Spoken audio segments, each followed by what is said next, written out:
مسئلہ یہ ہوا کہ 20ویں صدی کے آخری 10 سالوں میں ایک تجربہ ہوا that was unofficial and unprecedented. یہ بہت بڑے اسکیل پہ تجربہ ہوا. اس میں رنگ، نسل، عورت، مرد، بچہ، بوڑھا، کسی کو تمیز نہیں رکھی گئی.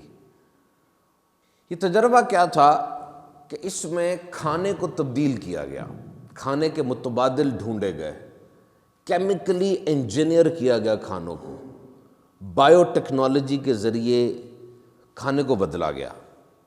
اور جو کھانا بدلا ہوا تھا اس کو مارکیٹ کرنے کے لیے بڑے جدید طریقے استعمال کیے گئے.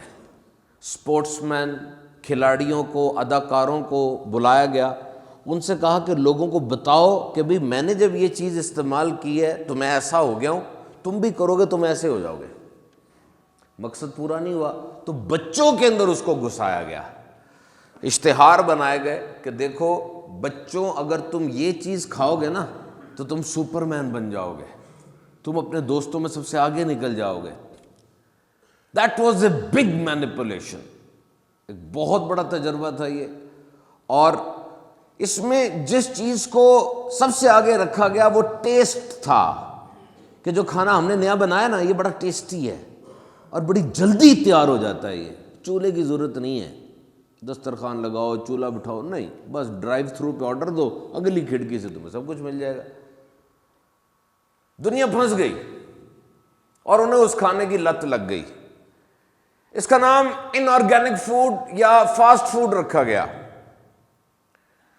اور دکھ کی بات یہ کہ تجربہ بری طرح فیل ہو گیا. میرے پاس لینسٹ کی ریسرچ ہے 2019 کے اندر، اس میں لکھا تھا کہ 1 in 5 deaths in the world is due to the poor diet. آج پوری دنیا میں ہر 5 میں سے 1 موت کی وجہ پور ڈائٹ ہے، ایسا کھانا جس میں غذائیت کوئی نہیں ہے.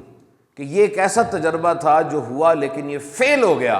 اور یہ تجربہ فیل ہو گیا لیکن ہم نے کھانا نہیں چھوڑا ہوا والا. اور 10 سال نہیں گزرے تھے کہ دنیا میں بیماریوں کا طوفان اور سیلاب آ گیا. بلڈ پریشر سے لوگ مرنے لگے، لوگ شوگر سے سسکنے لگے، ہسپتال بھر گئے، نئی نئی بیماریاں آ گئیں. لیکن اس کھانے کی لت ہمیں ایسی پڑ چکی ہے کہ وہ نہیں جا رہی.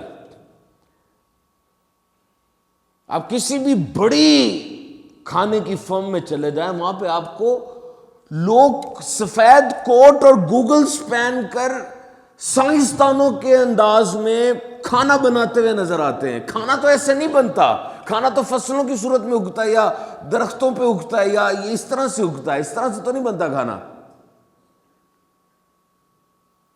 دس از اے ٹیمپرنگ، یہ نیچر کے ساتھ امبیزلمنٹ کی گئی. یہ جملہ میرا غور سے یاد رکھیے گا، کتابیں پینسلیں تو آپ کے پاس نہیں ہیں، دل پہ لکھ لیں اس جملے کو. The food you eat is either the safest and the most important medicine or it is the slowest form of poison. جو کھانا آپ کھاتے ہیں یا تو یہ ایک محفوظ اور بہترین دوائی کی طرح آپ کے جسم کو لگتا ہے یا یہ ایک آہستہ آہستہ اثر کرنے والے زہر کی طرح آپ کے جسم میں جاتا ہے.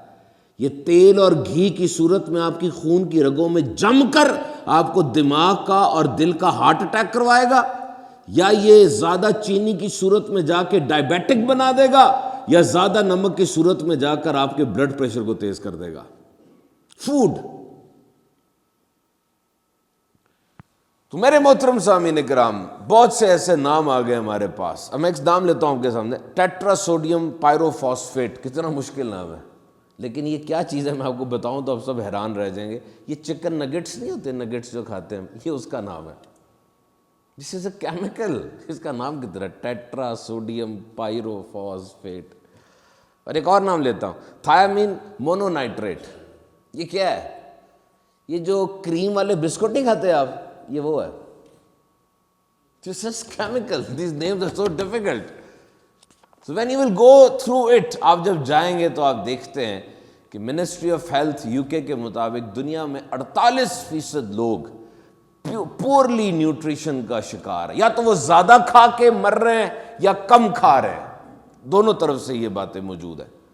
تو شخصی نظم و ضبط کے اندر، اپنی ذات کے نظم و ضبط میں یہ بات یاد رکھیے گا کہ آپ کو کھانے کے اوپر خصوصی فوکس کرنا پڑے گا.